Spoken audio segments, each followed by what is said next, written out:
This summer, Instacart is bringing back your favorites from 1999 with prices from 1999. That means 90s prices on juice pouches that ought to be respected, 90s prices on box mac and cheese, and 90s prices on ham, cheese, and cracker lunches. Enjoy all those throwbacks and more at Throwback Prices, only through Instacart. $4.72 maximum discount per $10 of eligible items. Limit 3 offers per order. Expires September 5th while supplies last. Discount based on CPI comparison.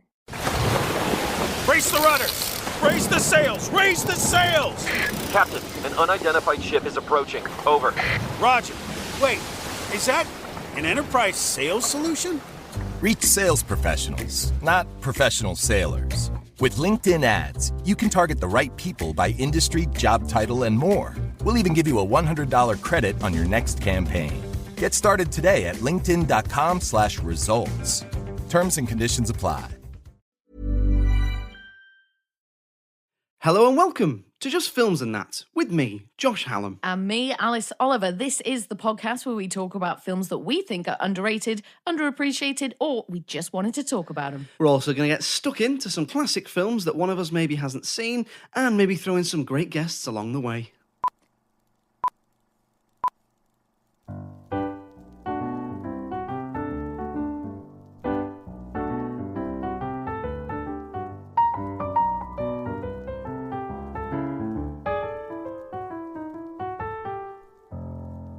So we'll start with a random question as we do every week. Alice, are you a night owl or an early bird?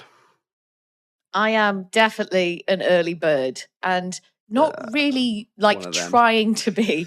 The problem is I get really tired like quite early in the evening. So sort of as soon as 8 o'clock, 7:30 comes around, I'm like, whew, time to go to bed now, I think. But also having a dog and, you know, getting up early to walk her because I like to get a walk in before work in the morning. So I tend to wake up at around 6. And that also means that the park is usually completely empty, which means she can run around and just kind of have as much fun as she wants. But yeah, definitely an early bird. And I do just kind of like being in bed as well. So even if I do get tired early in the evening, I'm just like, well, I'll just go to bed then, which is the best place on earth anyway. Why would you want to be anywhere else? But even in my younger days as well, I was a bit of an early one, like just always waking up early. I'm quite a light sleeper. So if it's getting light outside, I will wake up because it just wakes me up. Like I can't sleep through it. So yeah, definitely an early bird. What about you? I'm guessing you're a night owl, given how you sniggered at my answer. Yeah, you nerd. Yeah, so I'm an exceptionally heavy sleeper to the point where like it takes me a long time to wake up in the morning. I sleep very deeply, which a lot of people sort of go, oh God, I wish I slept very deeply. And it obviously does have its positives in that I can sort of sleep in uncomfortable places and I can sleep through most of the time. But it obviously has its downsides and it's really hard to get up in the morning, which probably sounds like a bit of a first world problem, but I'm very, very groggy when I wake up. So yeah, probably a night owl, but obviously I get up when I need to get up early. But if I had to categorize myself as one or the other, yeah, probably be a night owl. Yeah, night owl. I'm going to say night owl. And that actually lines up with something you've told me before where you have a cold shower in the morning. So I guess that's kind of part of that, isn't it? Yeah, just to kind of wake you up and get you started.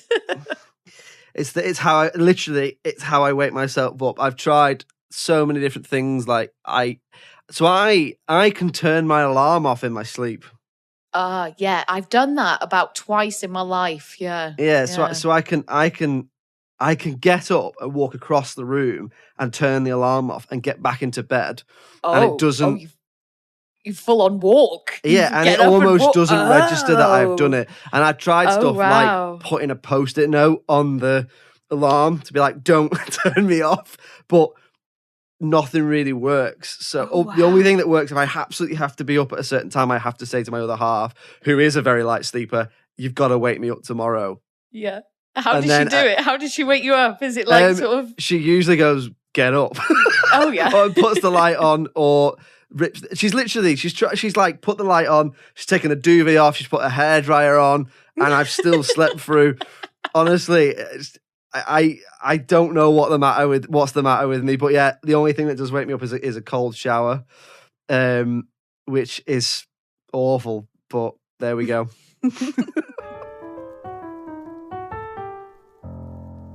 Okay, so we'll move on to talking about this week's film, which is In the Heart of the Sea from 2015. So spoiler warning if you've not seen it. Alice, you picked this one. So what's it about and why did you pick it?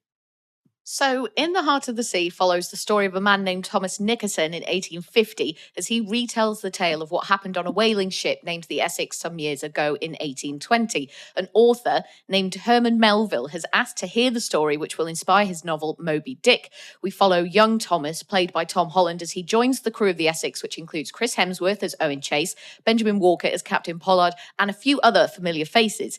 The crew is headed out from Nantucket, Massachusetts to source whale oil to make loads of cash. But after some time out in the Atlantic, they don't have much luck, so decide to head to the Pacific.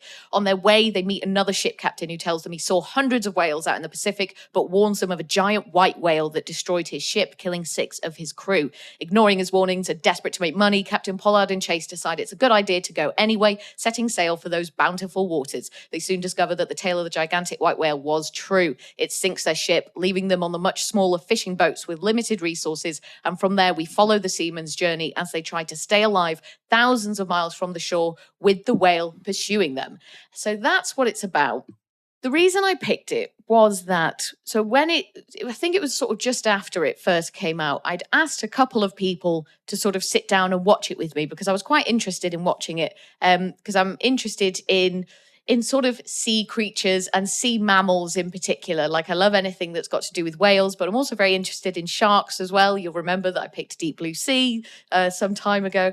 So I wanted to watch it because of that. Big fan of Chris Hemsworth. So, always keen to watch anything that he's been in. But yeah, no one wanted to watch it with me. Everyone sort of thought that it was going to be a bit naff. And I think that critically it didn't do very well. And I know that financially it was a bit of a flop and it didn't make back its budget, basically. But I sat down and watched it on my own. And I did enjoy it, but I only saw it the one time. And it just popped into my head a few weeks ago. And I was like, I wonder how I would feel about that now, watching it and analysing it and kind of watching it through sort of different eyes and doing it in a sort of review way. But I really, really enjoyed it. And I thought it was a brilliantly constructed film. And there were just so many things about it that I really liked. Josh, had you seen this one before? No, so I hadn't seen it before. I'd heard of it, sort of remember it. I remember the buzz, a couple of things about it, but before it came out. Before I go on, actually, I'm interested to know, something that popped into my head is that obviously you've been quite open in the past about your fear of sort of sea creatures and that sort of thing, but you have picked a couple of things that are based around the sea and the ocean, that sort of thing. Do you think that your sort of curiosity and fear feed each other? Is it like a morbid thing? Like, do you think there's a link between the two? There's obviously something going on there, isn't there? Because I am terrified of the sea. Like, I didn't used to be when I was a kid, but now, like, if I go on holiday or whatever, like, I'll go in the sea, but I can go maybe knee deep, and then I can't go any further because I get too scared. Even in the beaches in North Wales, I think, oh my God, a great white shark is going to come and take me away. But I'm absolutely fascinated with it at the same time. And like, I have got a bit of a phobia of fish. So if I see fish in a tank, like I can't really go to aquariums. Or if I see fish like in the fishmongers in a supermarket, I have a real like physical reaction. Like I'll get a bit breathless, like my heart will start pounding, I start getting sweaty. And it's very much like that sort of phobic reaction, whereas that your body for some reason thinks you're in danger because you've seen this thing or you've experienced this thing. But in the same breath, I have watched every single episode of Blue Planet, Planet Earth, Frozen Planet, everything like that. I love it and I'm obsessed with it. And I've seen them, many, many times over. So it's a weird one to try and explain, and I can't explain it myself, but it's, I guess, your fear factor and your fascination factor, like they're both very strong emotions, aren't they? And they're both very strong feelings. So I wonder if they do just kind of sort of play into one another somehow. I know that, you hear about people sort of having morbid fascinations with things. I don't know if it is that, but there's obviously something there. But I wonder if you are just kind of fascinated by the things that scare you. because you want to try and figure out, well, why does it scare me? Why am I scared of this thing? But no, like think sea creatures, sea mammals especially. I just find them all so fascinating. It's like people are so obsessed with the pursuit of aliens, and it's like, just look at the ocean. Like, look how completely like far away from us as anything could be almost. But yeah, I just find them fascinating. Is it because the film has got whales in it and you're from Wales? Well, I do wonder about that sometimes. Yeah, maybe subconsciously. I'm just so preoccupied with repping Wales all the time that I'm just like, yeah, anything that's got whales in it, I'm in. But no, I think I agree with what you're saying. I think the curiosity and the fear feed each other. Like I might have said to you before, I've got a friend who is like really scared, as a lot of people are, of spiders, but he always reads about these gigantic, horrible spiders, like prehistoric ones that are bigger than dogs and stuff like that. And he always will, he will talk about it. I read about this, and I think that's what it is. I think curiosity and fear feed each other. Whether it's because you want to numb yourself to the fear or educate yourself so you're not scared, or whether it is, like you say, just a morbid fascination with it. I think that's what it must be. But back to answer your question. So no, I hadn't seen this before. I remember there being a buzz about it because, as there quite often is with this sort of thing, a lot of the actors lost a load of weight to do the film. So I remember, like clickbait articles where you see like a picture of like Will Smith or someone, and it's like, you'll never guess what his house looks like, and it's a big house, and you're like, oh, superstar Hollywood movie star has a big house. I'm so surprised. Who'd have thought? I thought you lived in a one bed, like. Because that would be the real shocking thing, wouldn't it? It's like, look at Will Smith's studio apartment. He just lives in a caravan. He's happy. He's all Will. But there's, or you get like child stars, and it's like, you'll never guess what they look like now. Surprise, an adult version of Mara Wilson or an adult version of Macaulay Culkin. Like, exactly it's nothing. The same, just 2 feet taller. yeah, with a beard. But I remember this coming out and it being like, you'll never guess who this is, because obviously Chris Hemsworth is famous for essentially being big and handsome and buff and Thor size. Yeah. So he obviously lost loads of weight to do it, grew a big beard, made himself look scruffy. Obviously they then made them up like they've been stuck at sea for months because all their skin is damaged, their lips are damaged. So there's a picture of him quite, I'm sure if you Google Chris Hemsworth weight loss, it's the first picture that comes up, and it doesn't look like him. So that was one of the clickbait articles. It was like, you'll never guess who this is. So I remember that. And similar to what you said, I do remember it being either not necessarily critically really poorly received, but just sort of came and went. Didn't make any money. Didn't make any headway. Didn't make a splash. Hey, you could say. Hey, that's why people listen. Hey, it's the content of it. That's why people make waves. That's the same joke that you made. Let's move on. Right. But so I sort of went in. I knew it was Ron Howard as well, and I knew it was something to do with Moby Dick. So I was actually quite interested to watch it. So you said you watched it again and you liked it. So what did you like about it? So there are many, many things that I liked about this film, and we're not going to have time to cover them all. But we'll try. We'll do our best. So the first thing that I sort of took note of was, so I'm very interested in that sort of time period. So 1800s. So the film sort of in its present day is in 1850, but the bulk of the story takes place in 1820.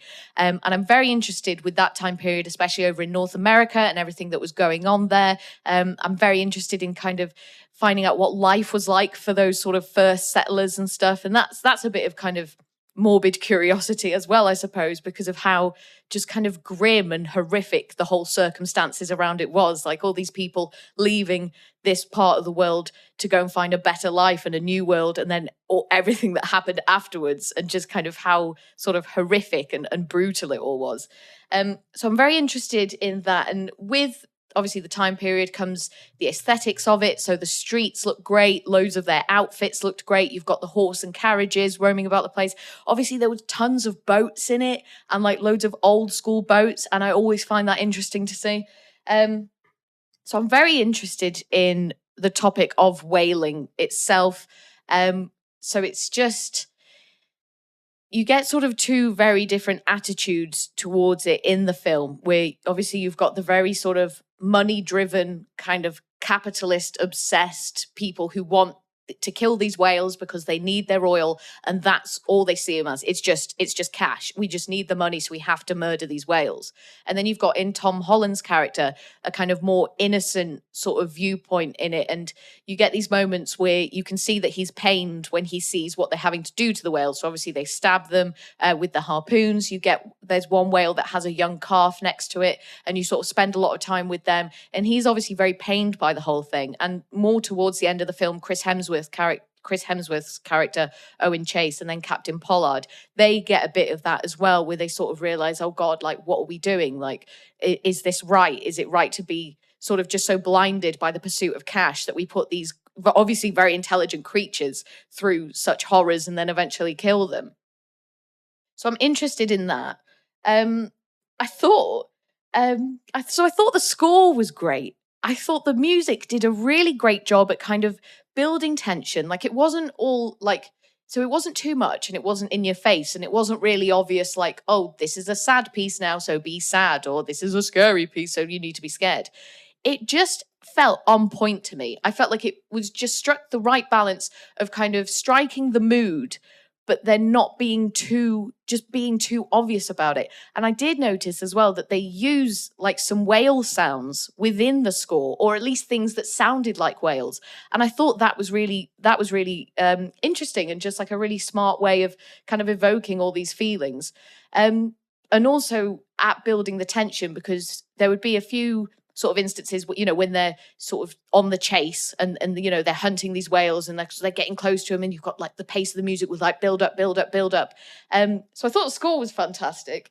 I thought that there were so many layers to it, and there were so many themes involved. So as well as, you know, obviously the idea of whaling, you had things like confession, survival, capitalism, like I said previously, status, family, pride, and obsession, and just all these themes that I felt got sort of equal, like they just had equal thought put into them, and it just made the whole film like feel really full. And I think I've used that word to describe a film before, where I just felt satisfied from every angle. What about you, Josh? I'll stop a bit now. I get a bit excited. Well, but no. What were some of your favourite things? I mean, you know, first of all, I should say I also quite enjoyed it. I don't think I enjoyed it as much as you, but I did. But I did enjoy it overall.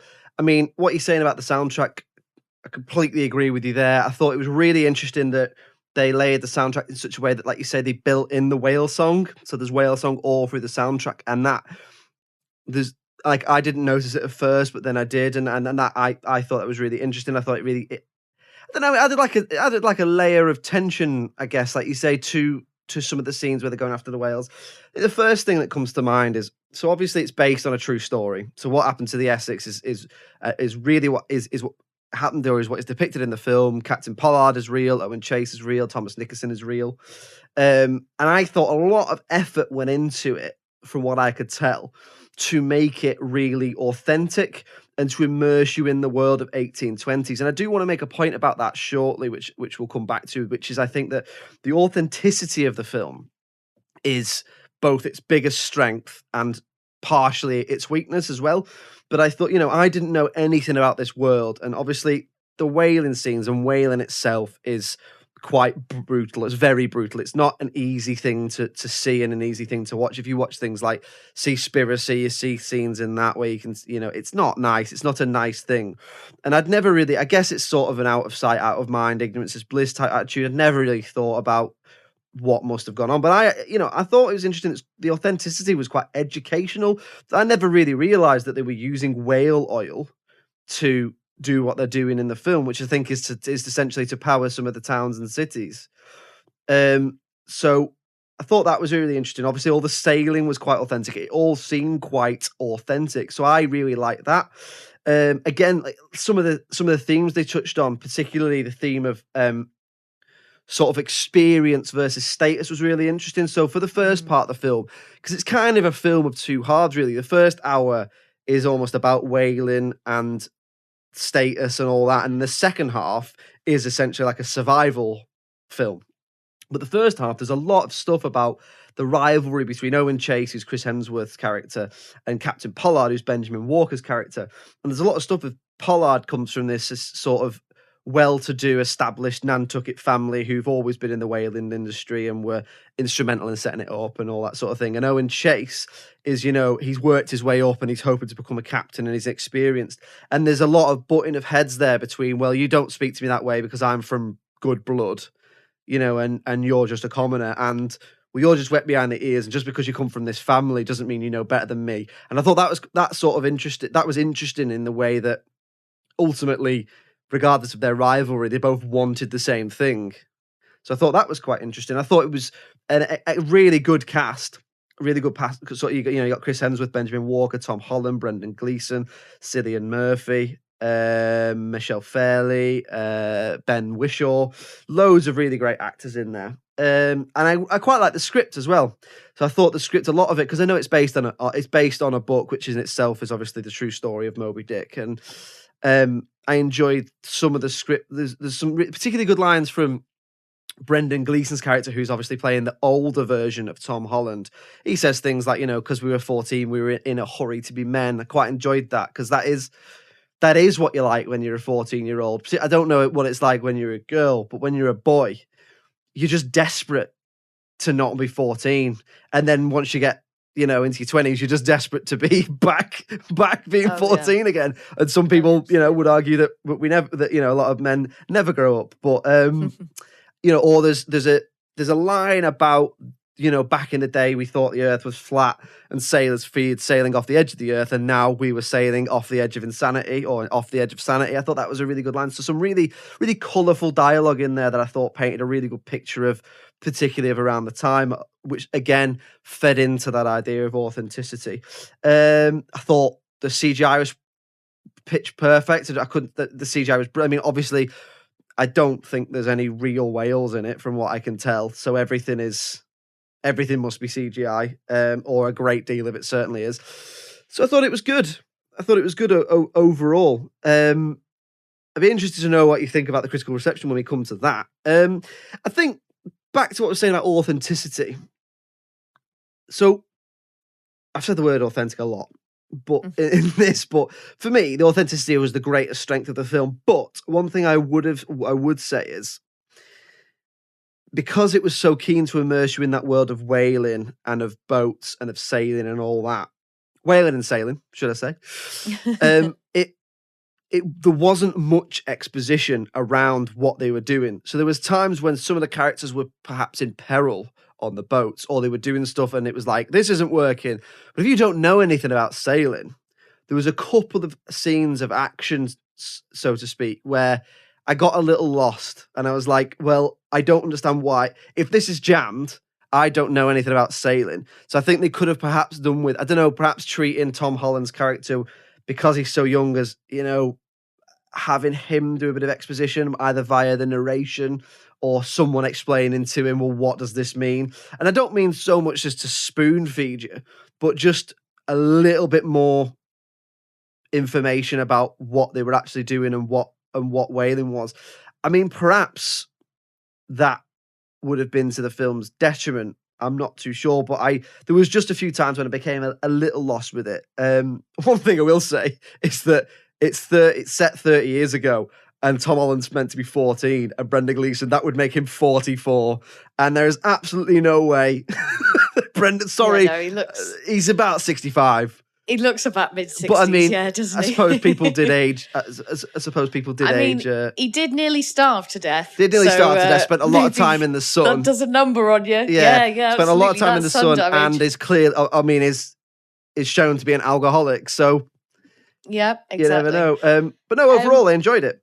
Yeah, I did really love the relationship between Captain Pollard and Owen Chase. I thought they had a really great kind of development, and they had a really great story arc. And I know you said before it's like a film of 2 hours, but I had written down that for me, it's like 3 acts, and it's like 3 very distinct acts. Like you've got the beginning, which is all about, the adventure, and it's fun and it's high energy, and it's like, we're going to go out there and kill some whales. And you've got this conflict between Owen Chase and Captain Pollard, because Like there's a storm coming and Captain Pollard wants them to sail right into the storm so that, they can, he says something like, oh, if they can't survive this, then, they don't deserve to be here, something like that. And Owen Chase is like, absolutely not. Like, this is ridiculous. We're going to get in trouble because of this. And they have this sort of ongoing conflict. And like you say, because of their status, because Pollard is like, I am better than you and I deserve to be the captain because of the family that I was born into. Whereas Owen Chase is obviously the much more experienced sailor. And then you've got the second act, which is, like you said, the survival act. It's like the boat has gone down. We have limited food, limited water. How the hell are we going to do this? And then that's like a survival piece. And then you've got the final act where they get rescued. And then you've got this turmoil of all the like business owners, whoever runs like the whale oil business, want them to lie about what happened because it's not going to be good for profit. And both Captain Pollard and Owen Chase are like horrified at that. It's like, you want us to whitewash something that happened because of profit. And they're just sort of aghast at it and they can't believe it. And then they go to the hearing, or Owen Chase doesn't even get to go to the hearing because he refuses to lie. But then Captain Pollard goes and then tells the truth anyway. But it still gets buried and like nobody knows the truth. That's why the author, Ben Whishaw? Is that his name? Yeah, Ben that's Whishaw plays Herman Melville, yeah. Yeah, that's why he's there. That's why he's had to go to the source to get all the facts, because nobody knows the true story of it.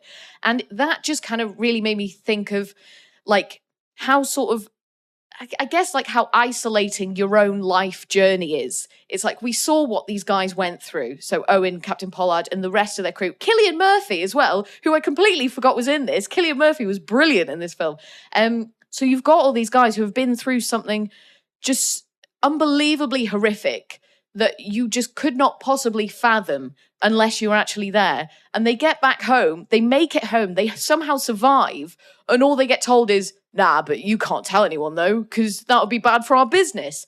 And that must just feel so disappointing, just so horrifying. And it just made me think of how everyone's life journey is just so unique to them. Like, because unless you've been through something, you're not going to understand it really. And it just kind of made me think of the loneliness that comes with that. And you really see that in older Tom Nicholson when he's telling the story. Like, he's so pained by everything and he's never told anyone. He hasn't even told his wife what went on. And then it's all about that kind of cathartic release of finally getting it out there and finally being able to share his story. And just away from that, kind of away from the characters and the cast and sort of how great they were, I just feel like it was a really well-constructed film. I thought the way the shots flowed into each other did a really good job at telling the story and made you really feel like you were there with them.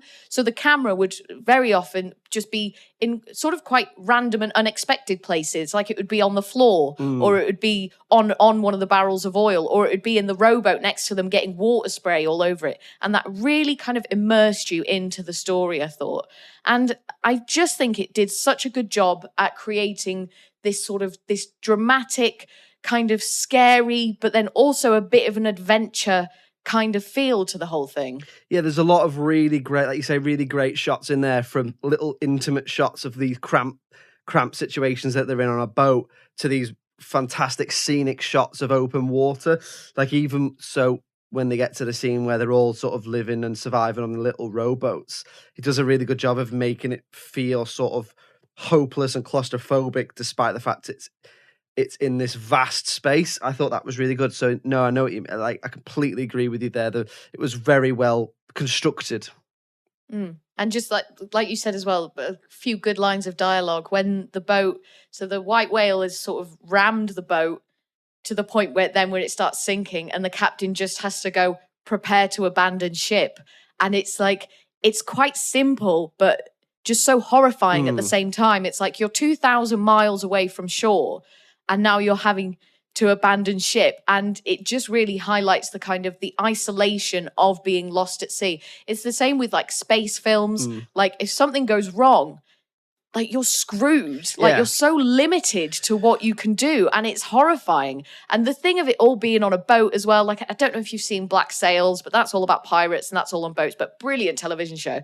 But just being on the boat, it's so grim. Like you're so exposed to all the elements, and they're always pulling at ropes with no gloves on, and that just always makes me cringe because I just think of the rope burn, and like they were all just kind of so dirty. And then when they're in the rowboats and, you know, they're basically starving to death and they're hallucinating and all this, I just found it really actually really powerful. Sometimes cheesy, maybe sometimes a little bit cheesy, but definitely just enjoyable. Like I was so immersed in it the whole way through. It must have been tough, mustn't it, like you say, because if you had to abandon ship back in, 200 years ago, it's just a death sentence, wasn't it, more or less? Like, yeah, because... And it's just remarkable that any of them survived. I mean, they did have to eat a couple of their crewmates, and that was kind of like the ultimate sacrifice. And that was the thing that really pained Tom Nickerson in it, and why he couldn't confess. Oh, and I should have said as well, actually, it nearly made me cry.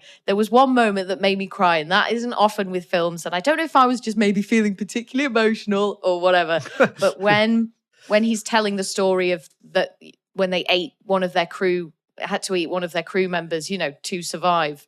And he's telling that to Ben Wishaw's character, the author, and he's just like horrified, and he's like, I would never tell my wife, like she'd never be able to look at me and all this. And she comes in and she's like, no, it doesn't matter. I love you, whatever. That just really got me because I think, what is his name? Sorry, Brandon Gleeson. Brendan Gleeson, yeah. Brendan Gleeson.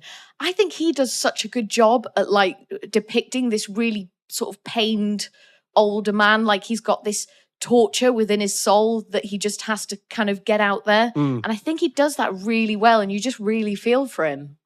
He does sort of male vulnerability quite well. I think Brendan Gleeson, if you watch things like In Bruges, he does manly man and vulnerable man, like in this, he can flip between the two like seamlessly. He's a fantastic actor, he really is.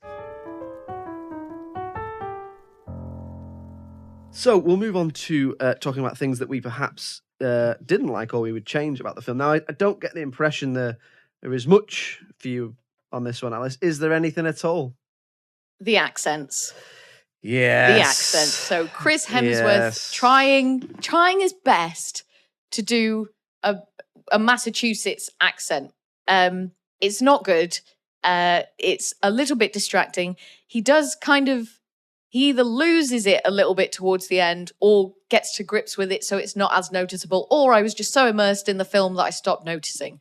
But him trying to do an American accent wasn't good. And I feel like because of the time period, obviously, this is tricky though, because it's based on a true story. Obviously, they want to be true to Owen Chase and you do have to be, and it's like respectful to that man. But because of the time period, like 1820 North America, there's likely that there would have been a lot of British people there anyway. Now, I know he's Australian, but he does an all right English accent when he's doing Thor. Like his Thor accent, I think, would have been fine with this and wouldn't have been a problem for me. But obviously they want to be true to the character, and I totally get that. But it was bad and it was distracting. Yeah. And Ben Whishaw as well, who was also doing an American accent, not good. Cillian Murphy's was all right. Obviously, we get American accents secondhand. Like it's easier for us to hear when someone is doing a bad English accent because we understand the nuances of it, and we understand how certain words are said or whatever. And it's probably harder to hear sort of how spot on really an American accent is. But Cillian Murphy's accent I thought was fine. But no, it just distracted me. And I know I've brought this up before, but I do find it a little bit distracting when an actor is trying to do an accent and they're just not doing it very well. That's probably my only point really as well. I mean, obviously I made the point about the authenticity, and I think that's good and bad. But yeah, I mean, I think there's a couple of quite bad accents in it. The only thing I can think, because it's not just Chris Hemsworth for me, it's most of them in it who aren't. I think there's only one American actually in the cast, which in the sort of primary cast, which is Benjamin Walker. But yeah, the only thing I can think is, like you said, is because it's set at a certain time in a certain place, they're trying to make them all sound like what they might have sounded like. and something has just hit a bum note there. You know, like when Spielberg did Lincoln, Daniel Day-Lewis has obviously won his Oscar for playing Lincoln. Now, no one knows what Abraham Lincoln sounded like. So what he had to do was sort of reverse engineer where he was from, try and figure out what he might have sounded like based on things like his age and his height, and I think even things like his diet or his inflections in his writing and that sort of thing. And the only thing I can think is perhaps they've tried to do something like that with a Nantucket 1820s accent. But it does take you out of the film a little bit, or it did for me, and like you say, it did for you. So yeah, that was a bit poor for me. But that is it for me. I mean, yeah. I thought overall it was a really good film. I thought it really was beautifully constructed, really evocative. It made me feel so much. I feel like you got so much from the whale, and you just, I mean, I appreciated and I love whales anyway, the country and the animal. And we were just so naive to it back then, I think. Like, whales are obviously incredibly intelligent. They've got very complex family structures. Like, they are these beautiful, majestic, just wonderful creatures. And people were out there just stabbing them with spears, trying to get their oil. And it just feels so horrendously barbaric. But you go through that with Owen Chase's character and with the captain's character, because they do get to the end of it and it's like, oh my God, like, what are we doing? And like, especially with Owen Chase, like he's got a few like great moments where you just like, you get some real close-ups of his eyes and you just kind of see this, it's like a mixture of obsession and sort of respect and also awe at just kind of realizing, wow, we completely underestimated these creatures. Because he probably just thought that, you know, that they're just like mindless beings. And it's like, well, we need to get from them what we can. We need to make money, etc., etc. And he just, for me, I think I just found his arc really satisfying. Like I came away from that film thinking that he had a proper journey, like not just in terms of what they had to go through physically, you know, almost starving to death, dying of thirst, eating their comrades, what have you, but just the kind of realization that maybe humans aren't all that. And there are other things out there that can outsmart you, outstrength you, that sort of thing. So we'll move on to talking about the critical reception then. So we know from what you've said earlier that we think it didn't do amazingly well critically or commercially.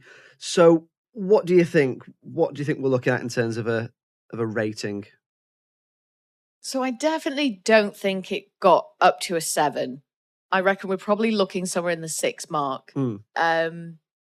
It's really hard to tell now because I could see, like, I can see so much value in it, but the way that people have acted about it and the things people have told me, I don't think people liked it. So I'll go for a mid 6. So if we said like a 6.5 IMDb wise or 65 sort of Rotten Tomato wise. So at the time of recording, IMDb gives it a 6.9 out of 10. Okay. But, a little higher. But, brace yourself. Oh no, am I going to go ape shit? Because on Rotten Tomatoes, the audience give it 53%. Oh God. And the critics give it 42%. That's... I don't even know what to say, Josh. Like, am I just watching a different film from the critics? First Natural Born Killers and now this, and then Speed 2 and Casper as well. Like, what is wrong with these people? That is the point, isn't it? Like, but I mean, I looked at a couple of the critics' reviews and there wasn't a lot I could really see. Okay, we've touched on it. The accents aren't great. That's not losing 68% of the film, is it? Or 58% of the rating or whatever. I think the only thing I could see that they said, and you've already sort of mentioned it a little bit, is that it's cheesy. But I didn't think it was that cheesy. It wasn't that cheesy. It wasn't that cheesy. It was a little bit cheesy. The problem is, you know where I think it goes wrong? Is it sort of starts with that weird kind of voiceover, and the problem is with that is you don't really know who's talking.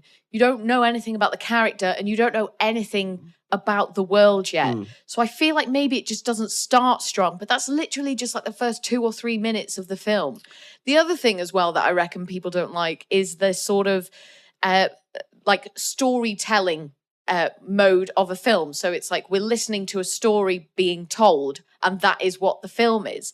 But I felt like there was something really powerful about that, and sort of getting to see Tom Nicholson as a 14-year-old boy, and then as this, what's he meant to be, 53? As a 44-year-old, 70-year-old man. Yes, exactly. But also, I think with that, so just quickly, one of my favorite books is The Name in the Wind. And that takes that sort of structure. Like, it's the story of a wizard who's kind of, decided, I don't want to be a part of magic anymore. He sort of opens an inn and then he operates the inn. But a chronicler comes around, just like the author in Ben Whishaw's character in The Heart of the Sea, comes around and he's like, oh, please tell me the story. I want to hear the story of you, one of the most powerful wizards that ever was, sort of thing. So it reminded me of that. And I don't hate that mode of film. I don't hate that way of telling a story, but I reckon for some people they're just not into it. But I thought that all the acting was so good that surely you can see past that. Obviously I'm not pissed off because, it's silly and all those actors are so successful now, and the director is obviously very successful, but also because it's a true story.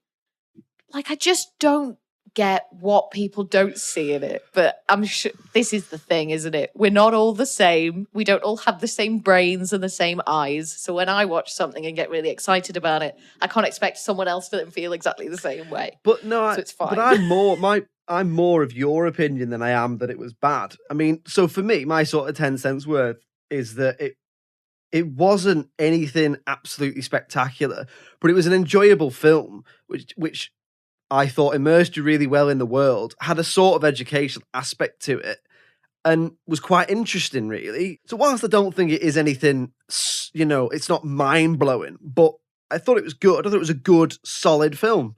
So I'm going to say, based on what I know, that it is underrated based on those ratings, but also I know that it was quite a commercial failure as well. So I'm going to go underrated and underseen. What about you? Oh, yeah, definitely. I absolutely think it's underrated and definitely underappreciated as well. I just feel like maybe some people were missing something. Because if I was going to rate it, I would give it a high 7, like easily. I think going down into the 6s, maybe I can just about tolerate, but 42, I mean, that's too just harsh. I don't know what they were watching. Maybe they're watching the wrong film. I don't know. So there you go. In the Heart of the Sea, underrated, underseen, underappreciated, definitely. And I'm glad we're in agreement on this, Josh. So Absolutely. What are we going to be watching for next week? Next week, we are going to be watching Evolution. Okay, yeah. Orlando Jones? It is Orlando Jones, David Duchovny, Sean William Scott as well. Okay, interesting. Yeah, so come back to us next week when we're going to be watching Evolution. In the meantime, if you could pop on the old iTunes, Apple Podcast and give us a 5-star rating or review, it would be very much appreciated. It helps other people find us and they can find out whether they thought In the Heart of the Sea was good or all the other films we've done.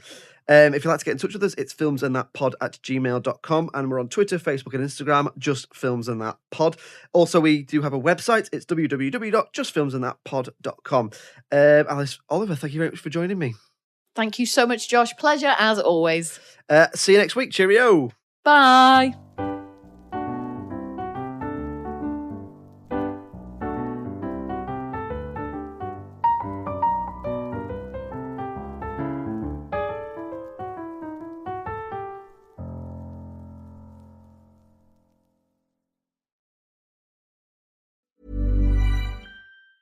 Ever wonder what your lashes are destined for? The cards have spoken. Maybelline New York Mascara does it all. Whether you crave fully fan lashes with Lash Sensational, big, bold volume from the Colossal, a dramatic lift with Falsies Lash Lift, or natural-looking volume from Great Lash, your perfect lash future awaits. Manifest your best mascara today. Shop Maybelline New York and discover your lash destiny. Shop now at Walmart. Did you know that parents rank financial literacy as the #1 most difficult life skill to teach? Meet Greenlight, the debit card and money app for families. With Greenlight, you can send money to kids quickly, set up chores, automate allowance, and keep an eye on your kids' spending with real-time notifications. Kids learn to earn, save, and spend wisely, and parents can rest easy knowing their kids are learning about money with guardrails in place. Try Greenlight risk-free today at greenlight.com/listen.